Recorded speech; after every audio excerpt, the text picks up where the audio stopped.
nhasi tiri kuita inonzi purification.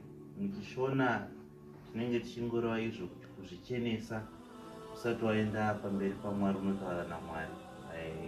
Mune chikamu chakapfuura takambotaura zvekuti tine minamato 5 inoitwa pazuva roga roga. Saka nhasi tiri kuda kuratidzana kutangira patinozvichenesa, kuti unozvichenesa sei usati waenda kunotaura naMwari. Saka ndo zvandiri kuda kuratidza mune chikamu chanhasi uno. Saka uchitanga kuzvichenesa, unotanga wataura zita raMwari. Pekutanga unotaurwa sei zita raMwari? Bismillahirrahmanirrahim. Zita raMwari wane tsitsi wane ngoni, ndo zvatinenge zvichingoreva izvi. Wotanga iwewe wouya wogeza maoko ako sezvizvi. Zvino kana zviri kuoneka apa mvura irikubuda zvakanaka, nditsvage parikubuda mvura zvakanaka. Right, ndepanapa.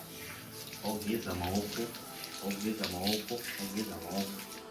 Wotora mvura woisa mukana. Wochukucha mukana mako wosvipa.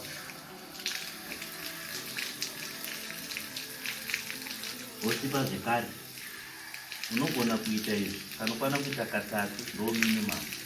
Kana kuita kanodarika kuita katatu zvinotenderwa, hazvina mhosva. Wapedza kudai woenda unoisa mvura mumhino mako wopfura sezvizvi. Kanokwana kuita katatu kana kuita kanodarika katatu zvinotenderwa, hazvina mhosva. Wochiuya iwe wotora mvura kumeso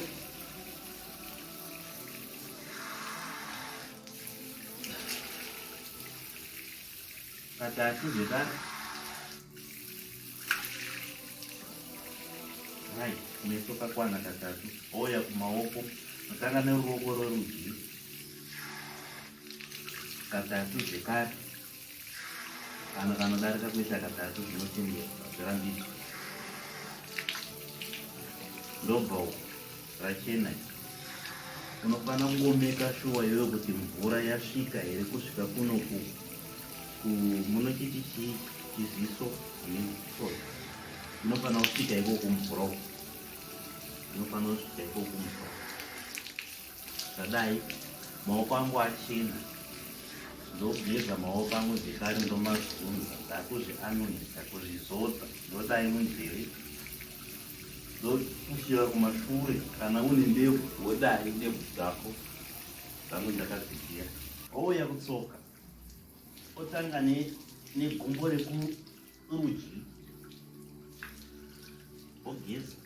Womeka shuwa zvekare kuti mvura yasvika kuti umu pamusoro pezvimadzisa. Ogeza nekudzima kwako kuti omeka shuwa kuti mvura yasvika. Ogeza zvekare rimwe racho.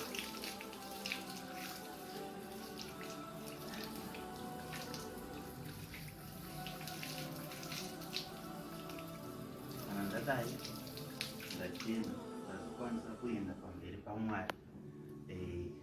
Ndozvepukuta.